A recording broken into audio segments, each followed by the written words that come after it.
สวัสดีค่ะทุกคนยินดีต้อนรับสู่ Infinite Soul Tarot นะคะวันนี้เราก็กลับมาอีกแล้วค่ะในให้พี่ไพ่เล่าเรื่องก็เป็นการอ่านแบบพลังงานรวมนะคะเพราะฉะนั้นพลังงานก็อาจจะตรงบ้างไม่ตรงบ้างหรืออาจจะไม่ตรงกับคุณเลยโปรดใช้สติแล้วก็วิจารณญาณในการรับชมรับฟังเพื่อความบันเทิงเท่านั้นนะคะสิ่งไหนที่คุณฟังแล้วไม่ชอบไม่ใช่หรือว่าไม่ตรงกับพลังงานของคุณก็ถือว่าคลิปนี้อาจจะไม่มีข้อความและเมสเสจถึงคุณนะคะก่อนที่จะไปรับฟังคำทำนายเนี่ยเป้ก็อยากจะขอบคุณนะเพื่อนๆพี่ๆน้องๆกัลยาณมิตรทุกท่านเลยที่เข้ามาสนับสนุนเป้นะคะไม่ว่าจะเป็นการสมัครสมาชิกการเข้ามากดไลค์ Subscribe กดแชร์กดติดตามหรือว่าซุปเปอร์แตงที่ส่งมาให้เป้ขอบพระคุณมากๆนะคะและที่ขาดไม่ได้เลยก็คือคอมเมนต์แล้วก็กำลังใจที่น่ารักจากทุกคนทุกยอดที่โอนเข้ามาสนับสนุนในการซื้อพี่ไพ่เป้ขอบพระคุณมากๆนะคะเดี๋ยวเรามาดูกันเลยค่ะว่าวันนี้นะคะพี่ไพ่มีเรื่องเล่าอะไรที่อยากจะสื่อสารกับคุณบ้างจักรวาลเนี่ยกำลังพยายามบอกอะไรกับคุณในวันนี้นะคะทุกคนเป็นยังไงกันบ้างคะสบายดีกันไหมก่อนอื่นไปต้องขออภัยนะคะเสียงแบ็กกราวด์ข้างหลังคือเสียงน้องหมาไปนอนนะคะอาจจะมีเสียงหายใจที่ดังหน่อยมีเสียงกรนหน่อยนะคะสลับกันไปนะเพื่อนๆคนไหนเป็นทาสหมาเนี่ยก็นะคะให้อภัยด้วยนะ โอเคค่ะเดี๋ยวเรามาดูกันเลยนะมีสิ่งใดที่เป้ควรจะสื่อสารกับคุณในวันนี้นะคะก็ขอให้หน้าไพ่ออกมานะคะสื่อสารข้อความที่สามารถช่วยปลดล็อกนะคะหรือว่ามีคีย์เวิร์ดสำคัญบางอย่างให้กับคุณได้วันนี้นะไพ่วันนี้ก็คือไพ่ขลังนะคะที่ใช้ใบแรกนะคะหมายเลข21ถูกใจตามด้วย51นะคะหลอกหลอนตามด้วย74เดินทางค่ะแล้วก็77สนุกสนานพลังงานดีนะคะแล้วก็67ของขวัญค่ะมีการเดินทางเกิดขึ้นมีของขวัญเกิดขึ้นนะคะแล้วก็ดึงดูดนะคะยังอยู่ในธีมของความสัมพันธ์อยู่นะวันนี้เดี๋ยวขออีก1ใบนะคะแล้วก็เบื้องหลังค่ะเพื่อนๆไพ่เบื้องหลังเดี๋ยวเป้ขอดูพลังงานไพ่ Oracle นะคะซึ่งสำหรับนี้เป็นไพ่ The Tree of Life Oracle อุ๊บ สีสันน่ารักมากๆค่ะเดี๋ยวเป้ขอไพ่Tree of Life สัก6ใบนะคะทุกคนใบแรกหมายเลข7นะคะตามด้วยหมายเลข19หมายเลข4 18แล้วก็หมายเลข26นะคะโอ้โหความหมายดีค่ะทุกคนวันนี้มีความหมายดีนะแล้วก็มีความรู้สึกที่มันมีทั้งเรื่องของคำเตือนแล้วก็มีทั้งเรื่องของกำลังใจแล้วก็เรื่องของความสัมพันธ์ด้วยนะคะสำหรับเพื่อนๆที่ผ่านเข้ามาดูคลิปนี้นะเป้มีความรู้สึกว่าคุณเป็นคนที่ทำอะไรจริงจังนะคะแล้วก็เป็นคนที่ตรงเถนมากๆเลยพูดอะไรแล้วเนี่ยไม่ค่อยคืนคำเป็นคนที่รักษาคำพูดนะคะและหลายครั้งเนี่ยคุณเลือกความถูกต้องมากกว่าความถูกใจนะคะแล้วก็เป็นคนที่ไม่ชอบการหลอกลวงทุกชนิดเลยไม่ว่าจะเป็นการพูดปดนะคะการพูดโกหกการปิดบังความจริงบางอย่าง หรือการไม่ตรงไปตรงมากับอะไรบางอย่างที่คุณให้ความสำคัญในชีวิตคุณเป็นคนที่ไม่ชอบอะไรที่มันหลอกลวงนะคะหลายคนเนี่ยเป็นคนที่ชอบท่องเที่ยวนะคุณอาจจะเป็นคนหนึ่งที่การงานของคุณเนี่ยมันเกี่ยวข้องกับการท่องเที่ยวหรือแม้แต่ตัวคุณเนี่ยเมื่อมีเวลาว่างปุ๊บนะคะก็จะต้องออกไปหา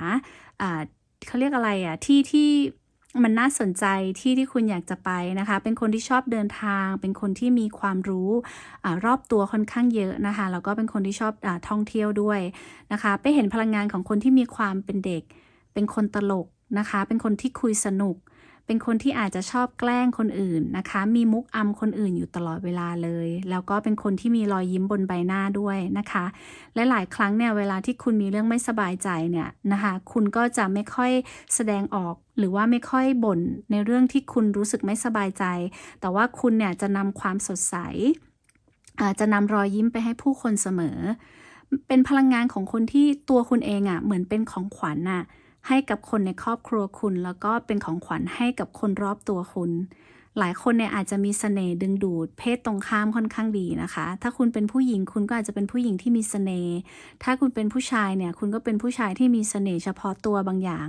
นะคะคำว่าเสน่ห์เนี่ยไม่ได้หมายความว่าเราต้องมีรูปร่างหน้าตาสวยหล่ออย่างเดียวนะคะอาจจะหมายถึงคำพูดอาจจะหมายถึงน้ำเสียงอาจจะหมายถึงความอบอุ่นอาจจะหมายถึงอากับกิริยาที่คุณดูแลเทคแคร์แล้วก็ทวีตคนอื่นสิ่งพวกนี้คือเสน่ห์หมดเลยแม้แต่ความฉลาดทางปัญญาของคุณก็คือเสน่ห์ชนิดหนึ่งนะคะแล้วก็เห็นพลังงานของเพื่อนๆบางคนเนี่ยเป็นประเภทที่ชอบปิดทองหลังพระนะคะทำความดีไม่ค่อยบอกใครทำความดีไม่ค่อยอยากจะให้ใครเห็นนะคะไม่ต้องถ่ายรูปคุณไม่ต้องมาให้ความสำคัญกับคุณคุณแค่ทำในสิ่งที่คุณรู้สึกดีและสบายใจ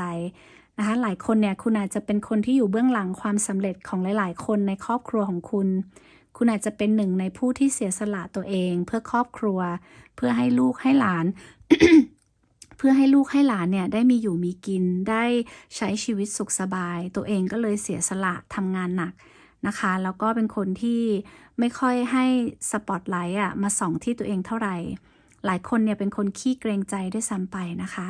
ทำอะไรเนี่ยไม่ค่อยออกหน้านะแต่ว่าถ้าให้คุณช่วยงานเบื้องหลังเนี่ยคุณทำได้ดีหรือหลายคนเนี่ยคุณอาจจะทำงานเบื้องหลังก็ได้ค่ะนะคะทำงานที่ไม่ค่อยโชว์หน้าไม่ค่อยบอกให้ใครรู้ว่าคุณคือใคร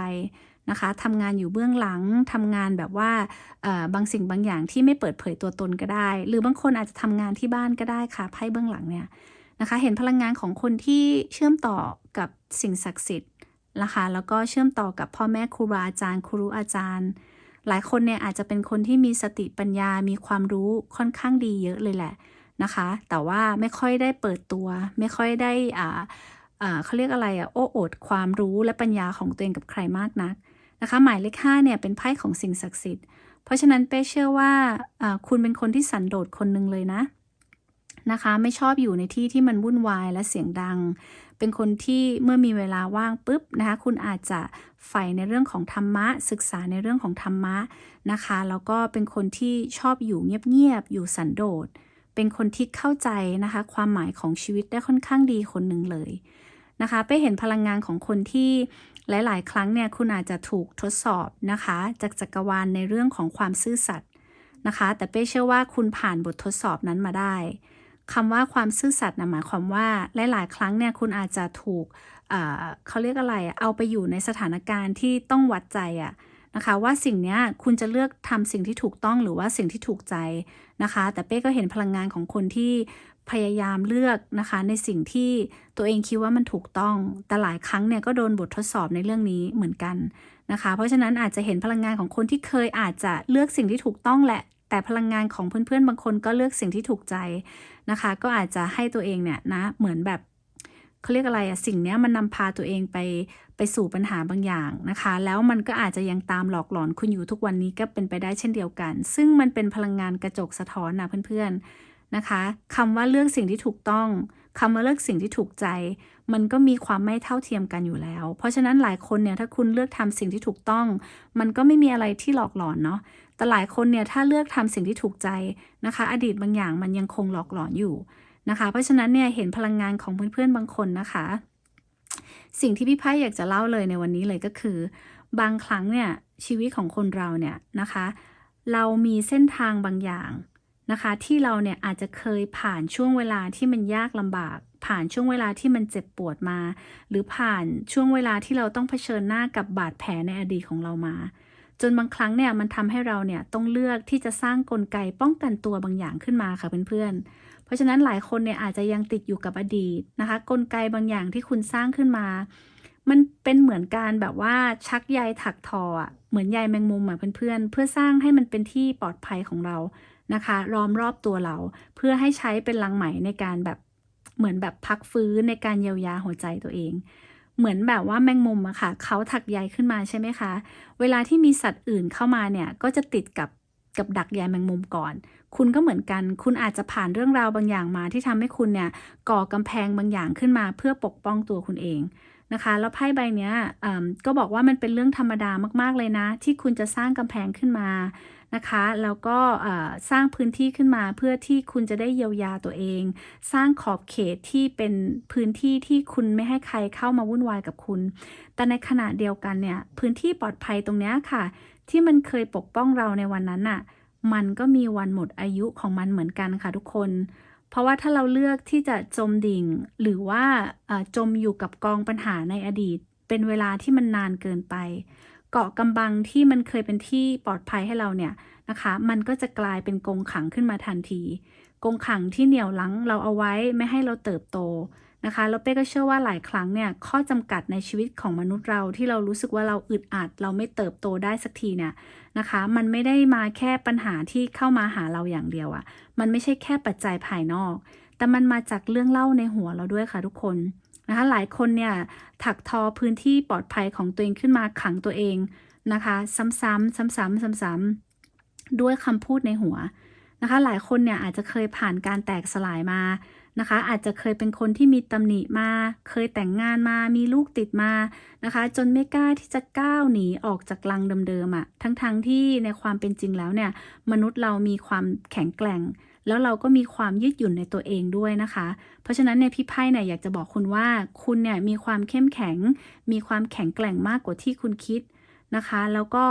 มันอาจจะถึงเวลาแล้วอะที่คุณจะต้องสลัดเรื่องเล่าเก่าๆในหัวของคุณทิ้งไปนะคะไม่ว่าเรื่องเล่านั้นมันจะเป็นอะไรก็ตามฉันเคยแต่งงานมาแล้วมีครอบครัวมาแล้วเคยผิดหวังมาแล้วไม่สมควรที่จะได้เจอรักดีๆฉันเคยแตกสลายมาฉันเป็นคนมีปัญหาฉันเป็นสิ่งนี้ฉันเป็นสิ่งนั้นเราอาจจะต้องหยุดนะคะติดฉลากให้ตัวเองนะคะแล้วก็เปลี่ยนความเชื่อในหัวของเราเพื่อที่เราเนี่ยจะได้พาตัวเองเนี่ยก้าวเข้าสู่กระบวนการถัดไปนะคะที่มันลึกซึ้งมากกว่าเดิมเพื่อนๆมันก็คือกระบวนการของการก้าวข้ามผ่านห้วงน้ำของอารมณ์ห้วงของความคิดและห้วงของความรู้สึกที่เราเคยจมดิ่งลงไปกับมันที่มันเคยหลอกหลอนเรานะคะไม่ว่าเราจะอยู่ตรงไหนเราจะเป็นอะไรยังไงถ้าเราอนุญาตให้เสียงในหัวของเรามันดังกว่าเนี่ยมันจะตามหลอกหลอนเราทุกคนเราไม่มีทางที่จะหนีอดีตได้ไม่มีทางที่จะหนีกรงขังในหัวเราได้เพราะฉะนั้นเนี่ยคุณมีความเข้มแข็งแล้วคุณก็มีความยืดหยุ่นที่คุณเนี่ยจะสามารถพังกำแพงนี้ลงมาได้นะคะทุกคน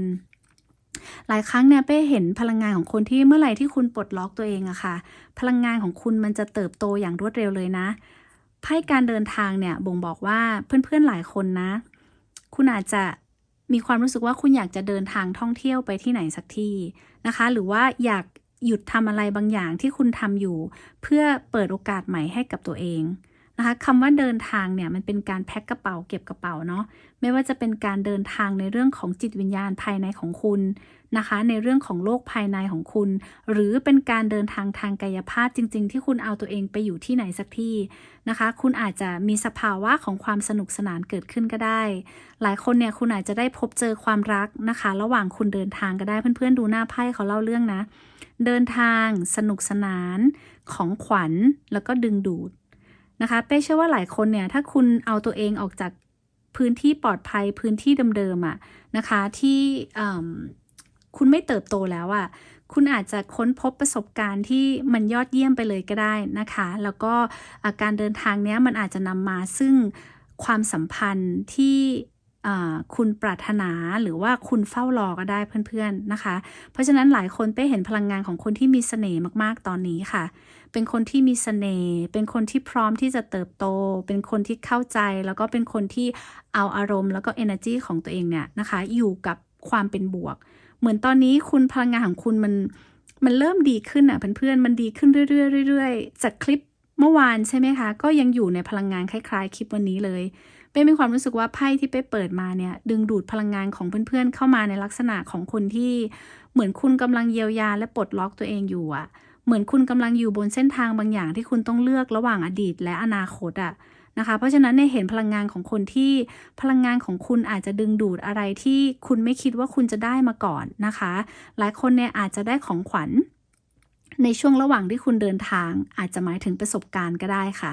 ประสบการณ์ที่คุณไม่เคยได้มาก่อนประสบการณ์ที่คุณไม่คิดว่าคุณจะได้นะคะหรือแม้แต่กัลยาณมิตรนะคะความสัมพันธ์หรือว่าคนที่ น่าสนใจอะที่คุณดึงดูดเข้ามาในชีวิตคุณช่วงนี้ก็เป็นไปได้เช่นเดียวกันนะคะแต่ว่าไพ่อยากจะเตือนด้วยนะไพ่ใบสุดท้ายเนี่ยไม่ว่าคุณกำลังทำอะไรอยู่ในชีวิตเนี่ยอย่าเพิ่งเอาไปพูดก่อนนะคะให้คุณใช้ชีวิตของคุณไปอย่างเงียบๆคุณเดินทางคุณทำอะไรก็ไม่ต้องไปบอกใครอาจจะไม่ต้องลงสื่อโซเชียลเลยก็ได้อาจจะทำอย่างเงียบๆอาจจะต้องมีเวลาที่คุณเนี่ยอาจจะต้องโซเชียลดีท็อกนะคะเพื่อที่คุณจะกดปุ่ม reset แล้วก็ refresh พลังงานของคุณใหม่นะคะทำอะไรไม่ต้องไปโอ้อวดทำอะไรไม่ต้องไปบอกให้ใครรู้ทำอะไรไม่ต้องเป็นสาธารณะก็ได้แต่ให้ทำพลังงานนี้อย่างเงียบๆนะคะคุณอาจจะได้รับประสบการณ์อาจจะได้รับของขวัญที่จักรวาลเนี่ยเขาพยายามจัดให้คุณอยู่ก็ได้นะเพื่อนๆเพราะฉะนั้นมันเป็นพลังงานของคนที่ถ้าคุณพร้อมที่จะออกเดินทางและโบยบินแล้วอะค่ะทำมันอย่างเงียบๆนะไม่ต้องกระโตกกระตากนะคะแล้วก็ไม่ต้องบอกใครด้วยว่าคุณมีแผนอะไรแต่ทำมันด้วยใจที่บริสุทธิ์ทำมันด้วยการก้าวข้ามผ่านความกลัวทำมันด้วยการก้าวข้ามผ่านความสงสัยและเสียงในหัวของคุณเป้เชื่อว่าคุณจะได้รับประสบการณ์ที่มันยอดเยี่ยมมากๆเลยค่ะเพราะว่าไพ่สนุกสนานก็ขึ้นนะคะแล้วไพ่ใบนี้เพื่อนๆดูนะใบนี้เป็นไพ่ดึงดูดใช่ไหมคะดึงดูดความรักดึงดูดความสัมพันธ์เข้ามาแล้วไพ่หมายเลข7เนี่ยก็เป็นไพ่วิกตอรี่ด้วยนะคะเป็นไพ่ The Empress นะคะแล้วก็เป็นไพ่ของดาวศุกร์ที่พูดถึงเรื่องของความหวังพูดถึงเรื่องของความรักพูดถึงเรื่องของช่วงเวลาที่มีความสมดุลเพื่อนๆคะไพ่ใบนี้เมื่อวานก็ขึ้นนะคะซึ่งเป็นอีกสำรับหนึ่งแต่ว่าเป้ยังรู้สึกว่าคุณยังอยู่ในธีมของความเปลี่ยนแปลงชีวิตที่มันไปสู่เป้าหมายใหม่มันไปสู่แชปเตอร์ใหม่มันไปสู่คุณในเวอร์ชั่นที่คุณรู้สึกว่าเวอร์ชันนี้มันเจ๋งจังเลยอ่ะฉันชอบตัวเองในเวอร์ชันเนี้ยทุกคนนะคะแล้วก็เห็นพลังงานของคนที่เหมือนตอนนี้คุณรู้แล้วว่าจุดอ่อนในชีวิตคุณคืออะไรนะคะคุณรู้แล้วว่าปัญหาในอดีตเนี่ยมันเกิดจากจุดอ่อนของคุณ1 2 3 4 5อะไรก็ว่าไปเหมือนตอนนี้คุณรู้ปมละนะคะคุณรู้เรื่องราวแล้วคุณรู้ต้นตอของปัญหาแล้วนะคะแล้วตอนนี้เหมือนคุณกำลังค่อยๆทำงานกับพลังงานของความเข้มแข็งและความยืดหยุ่นของคุณน่ะอย่างที่เป้บอกมนุษย์เราทุกคนมีทั้งความเข้มแข็งและความยืดหยุ่นอยู่ในตัวเหมือนตอนนี้คุณกำลังใช้ความยืดหยุ่นมากกว่าเมื่อก่อนเนี่ยคุณอาจจะสู้ทุกอย่างเลยอะไรเข้ามาคุณสู้หมดอะไรเข้ามาคุณแบบว่าไฟได้คุณไฟ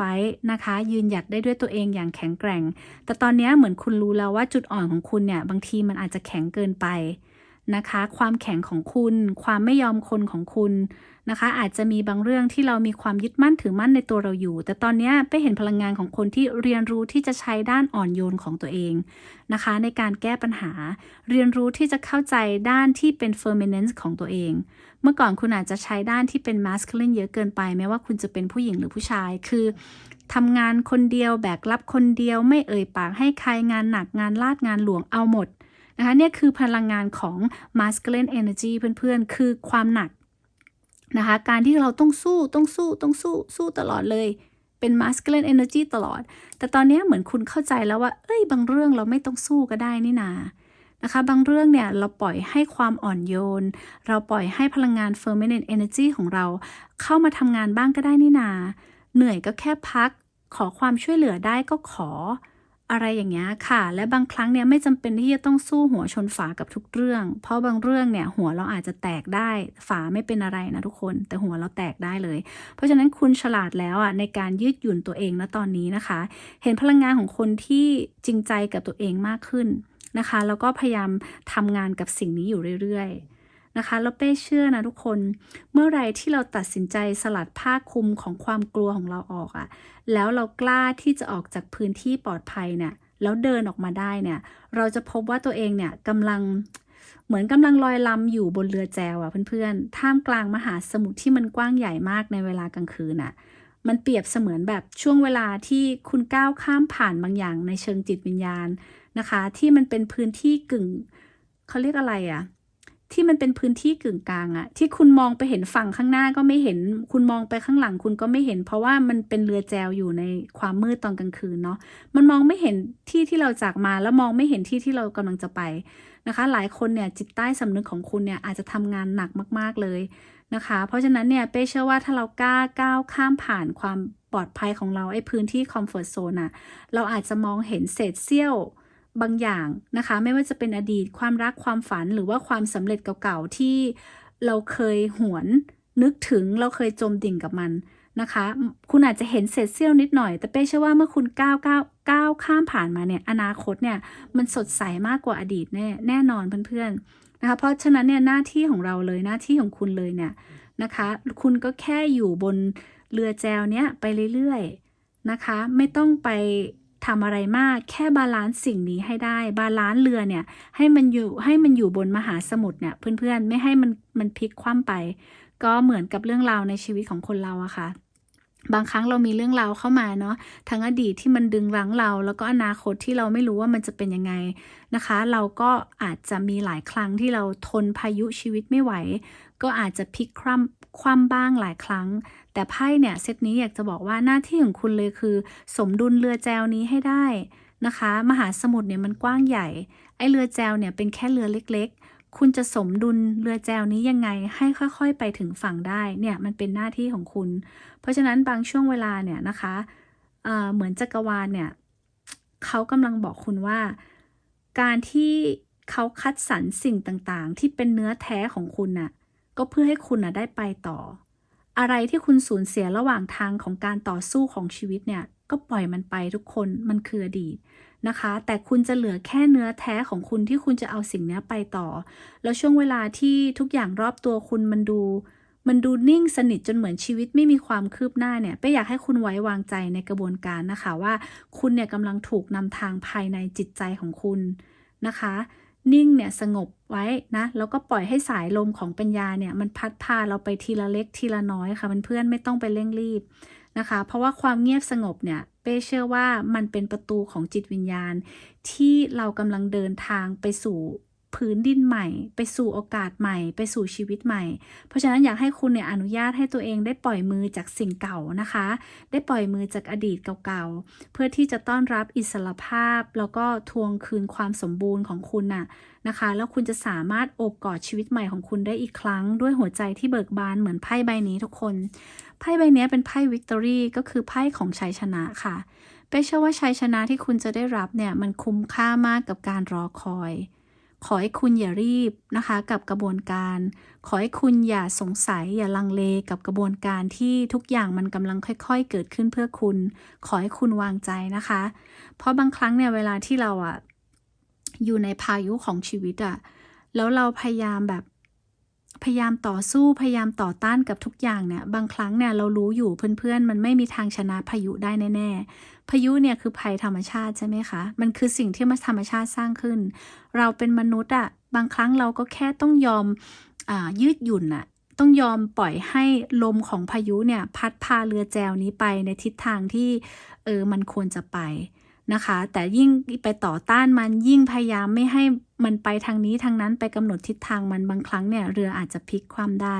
เพราะฉะนั้นเรามีอำนาจในการกำหนดมันมีค่ะทุกคนเรามีอำนาจในการกำหนดชีวิตเราแต่บางครั้งเวลาที่จักรวาลหรือว่าโชคชะตาส่งบทเรียนมาเนี่ยเราหลีกเลี่ยงไม่ได้ทุกคนเราอาจจะต้องแค่ยอมรับแล้วก็เผชิญหน้ากับมันแล้วก็ประคับประคองตัวเองไปให้ได้ให้พ้นผ่านช่วงเวลาค่ำคืนของพายุชีวิตไปให้ได้นะคะแล้วเป้เชื่อว่าเช้าวันใหม่จะมาแน่นอนคุณเก่งอยู่แล้วคุณเป็นคนที่ปรับตัวได้นะคะแล้วเห็นพลังงานของคนที่เนี่ยเพื่อนๆไพ่เซตนี้ดีทั้งนั้นเลยนะคะเห็นพลังงานของคนที่เหมือนถ้าคุณเค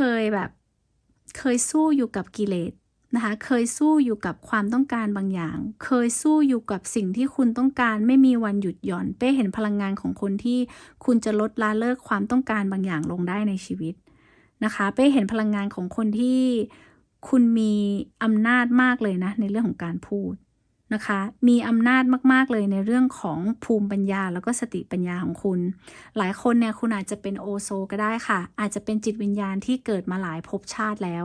นะคะแล้วก็ได้เรียนรู้เรื่องราวของชีวิตนะคะได้เรียนรู้เรื่องราวของการเป็นมนุษย์มาหลายภพชาติแล้วมันเลยทำให้คุณเนี่ยอาจจะต้องมาเจอบทเรียนบางอย่างที่คุณเนี่ยทำไม่ผ่านในอดีตชาติแล้วคุณต้องมาทำชาตินี้ใหม่นะคะบางคนเนี่ยเจอบทเรียนซ้ำๆจนคุณตั้งคำถามกับตัวเองว่าทำไมเราถึงเจอบทเรียนไม่หยุดไม่หย่อนเมื่อไรมันจะจบสักทีทำไมเราเป็นคนดีทำไมเรา ชีวิตเรามันถึงยากนักหนานะคะเราเป็นคนดีเราเป็นคนกตัญญูทำไมเรายังต้องเจอบทเรียนยากๆอยู่เนี่ยมันอาจจะมีคำถามอย่างนี้แต่เป้อยากจะบอกคุณนะคะว่าก็เพราะว่าคุณเดินทางมาสู่จุดหมายปลายทางสุดท้ายแล้วอะของจิตวิญญาณของคุณของการเดินทางของจิตวิญญาณของคุณที่คุณอาจจะต้องเรียนรู้บางอย่างที่มันเข้มข้นและเข้มงวดมากขึ้นเพื่อที่จะเป็นบททดสอบว่าคุณพร้อมที่จะปล่อยวางได้จริงๆหรือเปล่านะคะเพราะฉะนั้นเนี่ยคนที่หลายๆคนเนี่ยเป็นคนดีเนี่ยแต่เจอเรื่องยากๆเยอะเลยในชีวิตนะคะเป็นคนดีดูแลคุณพ่อคุณแม่ดูแลครอบครัวดูแลลูกหลานรับผิดชอบสิ่งต่างๆมากมายแต่กลับเจอบททดสอบปัญหาสุขภาพปัญหาการเงินปัญหาความสามัคคีในครอบครัวคือเจอหมดนะคะจนงงว่ายังไงเนี่ยจะทำดีไปเพื่ออะไรจะทำดีต่อไปยังไงนะคะทำไมทำดีแล้วยังเจอแต่เรื่องแบบนี้อยู่เพื่อนๆอย่าเพิ่งท้อใจนะคะเพราะว่าคนดีนี่แหละนะคะจะถูกส่งบทเรียนยากๆมาให้เป็นบททดสอบสุดท้ายว่าคุณเรียนรู้จริงๆหรือเปล่านะคะคุณเข้าใจบทเรียนทุกอย่างในชีวิตแล้วหรือเปล่าเพราะฉะนั้นเนี่ยไปเห็นพลังงานของโอโซนะคะที่เหมือนกลับมาแล้วก็มาเรียนรู้บทเรียนบางอย่างซ้ำนะคะที่คุณอาจจะยังทำไม่สำเร็จภารกิจบางอย่างที่คุณทำไม่สำเร็จในชาติก่อนๆนะคะแล้วก็ต้องกลับมาเรียนรู้บางอย่างเห็นพลังงานของคนที่ถ้าคุณใช้ชีวิตด้วยความกตัญญูนะคะโชคชะตาเนี่ยเขากำลังจะมอบบางอย่างให้กับคุณอย่างเช่นไอเดียบางอย่างนะคะทางออกบางอย่างที่คุณกำลังจะได้แล้วมันจะนำมาซึ่งชีวิตที่มีความอุดมสมบูรณ์มากขึ้นกว่าที่คุณเป็นอยู่เพราะฉะนั้นถ้าคุณเนี่ยใช้ชีวิตอยู่บนพื้นฐานของความกตัญญูใช้ชีวิตอยู่บนพื้นฐานของคนที่รู้จักบุญคุณคนใช้ชีวิตอยู่บนพื้นฐานของการเชื่อและไว้วางใจใช้ชีวิตอยู่บนพื้นฐานของการมองโลกตามความเป็นจริงเป้เชื่อว่าคุณกำลังจะก้าวไปสู่ชีวิตใหม่ได้จริงๆเพื่อนๆนะคะเพราะว่าไพ่ชาริออตเนี่ยก็มาบอกด้วยนะคะว่ามันอาจจะมีช่วงห่วงอารมณ์ที่คุณสับสนมาในอดีตมันมีแน่ๆค่ะทุกคนนะคะเพราะว่าไพ่ราศีกรกฎเนี่ยนะคะซึ่งเป็นธาตุน้ำก็บ่งบอกอยู่แล้วว่ามันเป็นราศีของบางครั้งมันมีความสับสนในชีวิตเกิดขึ้นนะคะเป็นคนที่มีอารมณ์แบบค่อนข้างที่จะลึกซึ้งนะคะแต่เนี่ยไปเห็นพลังงานของคนที่มีความตั้งใจในการสู้ต่อให้คุณจะมีอารมณ์ที่มันแบบ108,000อารมณ์ใน1วันใน1เดือนใน1ปีคุณมีอารมณ์แบบว่ามากมายก่ายกองที่ถาโถมเข้ามากับคุณแต่คุณสู้กับอารมณ์พวกนี้นะคะคำว่าสู้กับอารมณ์พวกนี้คือคุณไม่ยอมให้อารมณ์เหล่านี้นะคะมาครอบงำคุณนะมาทำให้คุณเนี่ยใช้ชีวิตขึ้นลงตามอารมณ์แบบไม่มีหลักเขาเรียกอะไรแก่นสารอะไรในชีวิตไม่ใช่เห็นพลังงานของคนที่สู้ชีวิตมากๆค่ะไพ่เดอะชาริออตเนี่ยเป็นคนที่ตั้งใจอะไรแล้วคุณจะไม่ยอมปล่อยมือจากสิ่งนี้เป็นคนที่ควบคุมตัวเองได้เก่งนะคะมีเซลล์ดิสซิ p ลินที่เยี่ยมมากๆเลย number one นะคะแล้วก็เป็นคนที่มีความตั้งอกตั้งใจมากๆด้วยนะคะไม่ว่าจะเป็นเรื่องของการทำงานเรื่องของการเรียนการศึกษาหรือเรื่องของความสัมพันธ์หน้าที่ความรับผิดชอบคุณทำได้ดีมากไพ่ใบนี้บอกคุณทำได้ดีมากนะคะแล้วก็บางครั้งเนี่ยอย่างที่เป้บอกการที่เราคิดว่าเราทำดีเราเป็นคนดีเราจะไม่เจอเรื่องเสียใจหรือไม่เปล่าเลยค่ะไม่เลยนะคะแต่อย่าท้อกับการเป็นคนดีและทำความดีนะคะสิ่งต่างๆเหล่านี้มาทดสอบว่าคุณคือเพชรแท้หรือเปล่านะคะหรือว่าคุณเป็นแค่ทองปลอมเป็นแค่เพชรปลอมถ้าเพชรแท้เนี่ยต้องทนต่อความร้อนได้นะคะเป็นทองจริงก็ต้องทนกับความร้อนได้เมื่อไหร่ที่ความร้อนมันทำให้เราแบบหลอมละลายเป็นความเหลวเนี่ย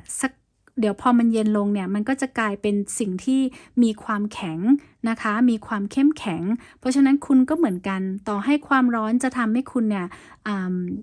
สลายไปรูปแบบไหนก็ตามแต่เป้เชื่อว่าคุณก็จะกลายเป็นคนที่ฟื้นตัวขึ้นมาแล้วเป็นคนที่มีความเข้มแข็งมากกว่าเดิม100 เท่าพันเท่านะคะผู้หญิงคนนี้มือนึงเนี่ยเขาถือบังเหียนม้าอยู่เนาะนะคะอีกมือนึงเนี่ยเขาก็ถือแบบเป้ไม่รู้ว่าเขาเรียกว่าอะไรค่ะเนี่ยไออุปกรณ์เนี่ยตรงเนี้ยนะคะชะงักเหรอ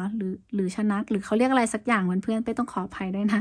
เป้ไม่รู้ชื่อจริงๆแต่ว่าเนี่ยเขาถืออยู่มือของเขาเนี่ยมีความมั่นคงมากปกติเนี่ยเวลาที่เราถือบังเหียนม้าเนี่ยมันต้องถือ2มือใช่ไหมคะมันต้องบังคับ2มือแต่ผู้หญิงคนนี้มีความมั่นใจมากสายตาเนี่ยมีความเด็ดเดี่ยวมากนะคะแล้วสามารถประคับประคองชีวิตตัวเองมาได้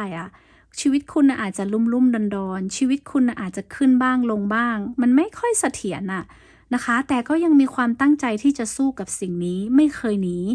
นะคะไม่เคยลงจากหลังม้าแล้วก็วิ่งหนีไปไหน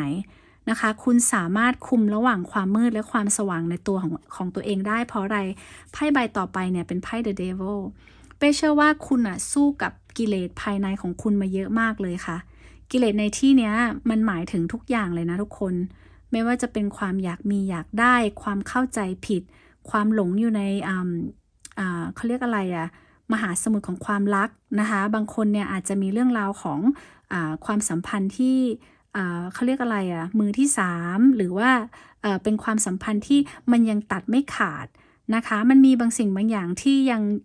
ชักใยอยู่เนี่ยนะคะไอ้ตัวเดวิลเนี่ยตัวซาตานเนี่ยยังชักใยอยู่มันยังมีบางอย่างที่คุณตัดไม่ขาดมันยังเป็นสายใยความผูกพันมันยังเป็นเรื่องราวบางอย่างที่มันตัดไม่ขาดแต่เป้เชื่อว่าสิ่งต่างๆเหล่านี้